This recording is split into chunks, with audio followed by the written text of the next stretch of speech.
Starlink a été interdit dans plusieurs pays d'Afrique.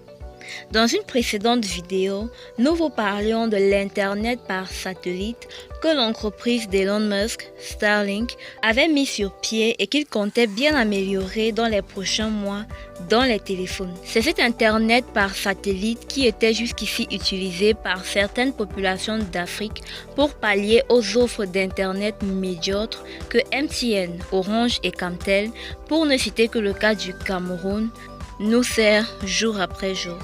Les populations dénoncent le trop faible débit, qui peut même descendre jusqu'à 0 kbps par seconde, oui. Des fois on fait un jour, je dis bien toute une journée, sans connexion. Les ruptures de connexion, la cherté des offres, le vol des consommateurs, etc.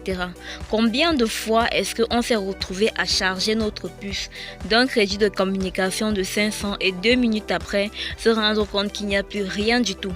Et cela se fait en toute impunité. Et les entreprises de télécommunications ne font que voler au quotidien et cela s'empire de jour en jour. Rappelons qu'en 2023, un boycott avait été organisé par les populations camerounaises afin de protester contre les abus cités précédemment. Ils voyaient là une occasion d'exprimer leur mécontentement à travers le mode avion. Le mode avion était instauré de 12h à 18h afin de causer un manque à gagner pour les entreprises de télécommunications. Malgré cela, l'offre ne s'est pas améliorée, elle est même pire qu'avant. Et les incidents du 14 mars n'ont rien arrangé. En effet, les câbles sous-marins de fibre optique auraient été endommagés. Nous vivons donc depuis un véritable calvaire au quotidien.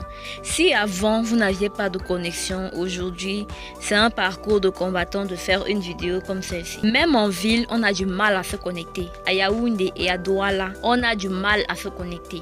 Des fois, il n'y a même pas de réseau, ne serait-ce que pour passer un simple appel. Certains utilisateurs avaient donc commencé à utiliser Starlink suite à l'exaspération et aux frustrations causées par les entreprises de téléphonie mobile. Seulement, ce dernier recours se voit aujourd'hui menacé par le fait que Starlink soit désormais interdit dans différents pays dans le continent et nous ne serions pas surpris que cela se fasse au Cameroun très bientôt. Les gouvernements justifient cette interdiction par le fait que Elon Musk n'ait signé aucun accord avec les gouvernements qui veillent au respect de leurs réglementations.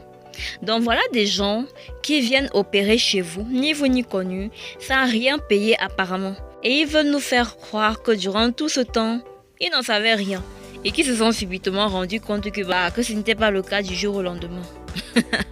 Je veux bien rire. Pour ceux qui ne savent pas, l'Internet par satellite se passe complètement des téléphonies mobiles. Il est donc clair qu'il représente un réel danger vu les misères que ces entreprises nous font vivre au quotidien.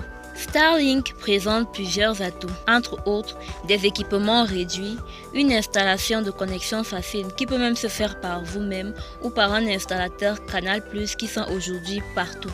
La possibilité de se connecter partout, même dans les zones les plus reculées. Nous avons fait une vidéo là-dessus. Si vous êtes dans un village où il n'y a pas de réseau, avec Starlink, vous pouvez facilement avoir accès à Internet tout de même. Parce que cette entreprise utilise des satellites. Quoi qu'il en soit et malgré tous ces avantages, Starlink doit quand même se conformer à la réglementation en vigueur dans tous les pays.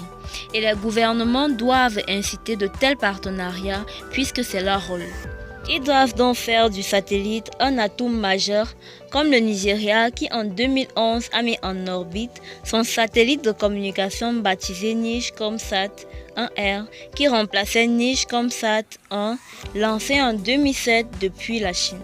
L'Algérie en décembre 2017 a également lancé Alcomsat 1, également lancé depuis la Chine. L'Angola également a lancé Angosat 1 et 2 en 2017. Quant à la RDC, elle a en projet depuis 2015 de lancer son premier satellite de communication CongoSat. Nous disposons d'une organisation régionale africaine de communication par satellite, appelée RASCOM. Elle aurait pour but d'améliorer la disponibilité de l'Internet par satellite dans tout le continent. Nous avons dans le continent d'autres entreprises d'offres de services de télécom par satellite, entre autres Connect Africa, qui est une filiale de Eutelsat. Nous avons également Intelsat, qui est une société américaine, Yasat, SES et Avantier Communication. Si vous connaissez d'autres entreprises qui peuvent nous aider à accéder le mieux possible à Internet, n'hésitez pas à nous en faire part. Rappelons que de lundi à vendredi, nous vous tenons au courant des informations technologiques dans tous les coins du monde entier et le week-end, nous vous donnons de petites astuces tech. Voilà, c'était tout pour cette vidéo. J'espère que vous l'avez appréciée. Si elle vous a plu, si elle vous a été utile, n'hésitez pas à nous lâcher un like. Abonnez-vous si ce n'est pas encore le cas et nous vous retrouvons dans une prochaine vidéo. D'ici là, portez-vous bien.